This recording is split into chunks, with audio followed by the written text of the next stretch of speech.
the streets in any country on the planet and I ask the first 50 people I meet just one simple question, I'm pretty sure they'll be waiting a long time to find the correct answer.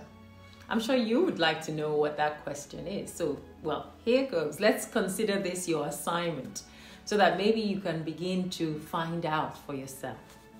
The time between your birth and your death on this planet, what is it really meant for? They've given birth to you, you're a day old, and now fast forward, you're 85 years old, you're lying on your deathbed. What was all that 85 years for? Would you care to know? Have you ever thought about it? It's not a lot of years because it flies by very quickly. But what will you say that your 85 years on this planet was for?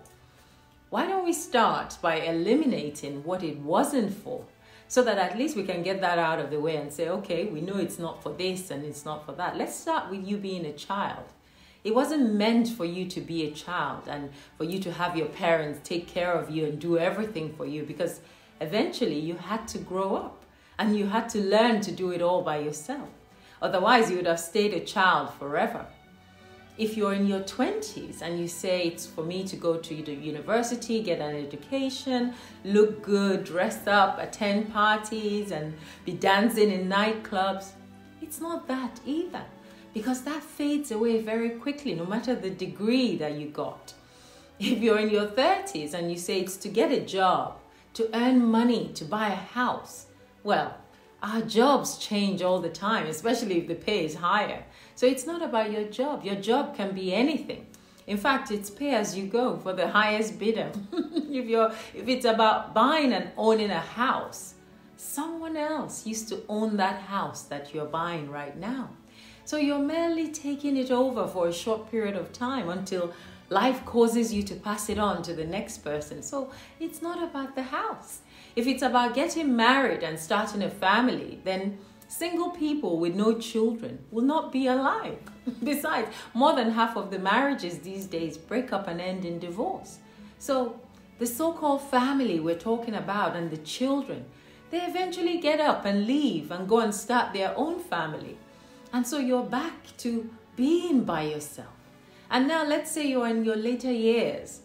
It's not for you to end up in an old people's home, what we call senior living, and have someone cleaning your saliva that's dripping from your mouth. No, it's not to end up in a hospital bed with a disease that will keep you bedridden until you're ready to die. So what is it about? What is the time between your birth and your death meant for? We've eliminated everything that it's not. So all of these events and these periods of our lives that have been constantly changing, with none of them tangible enough for us to hold on to and say that this is why I'm here. I'm here to be a child. I'm here to be a wife. I'm here to be a mom. I'm here to be a police officer. I'm here to be the CEO of a company. I'm here to be a janitor. None of it is the reason why we're here. So again, I'm asking you, that period between your birth and your death, what is it really meant for? Have you really thought about this? Because all through those changing experiences, as a child, as a teenager, as a university student, dancing in the nightclub, eventually becoming somebody's husband or somebody's wife or somebody's mother, one thing has remained constant. The one who is observing these experiences, the one who witnessed life as a 6-year-old girl, looking in the mirror and saying, oh, my hair is so beautiful.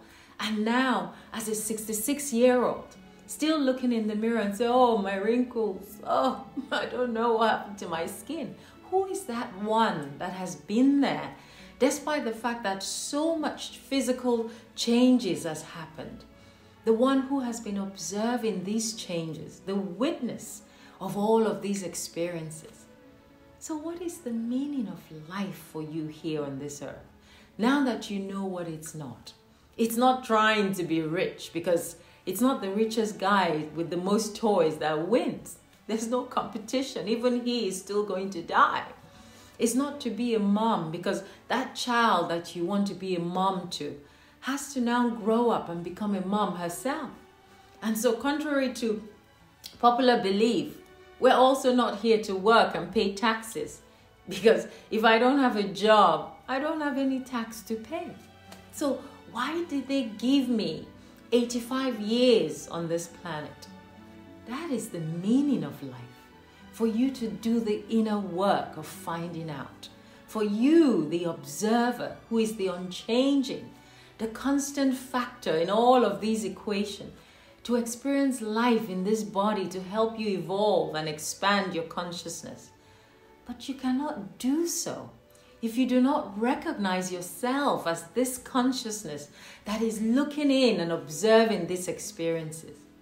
If you cannot separate your true self from your physical body that is running to catch a bus, that is sitting down at McDonald's and eating a burger, then that time between your birth and your death is mission failed.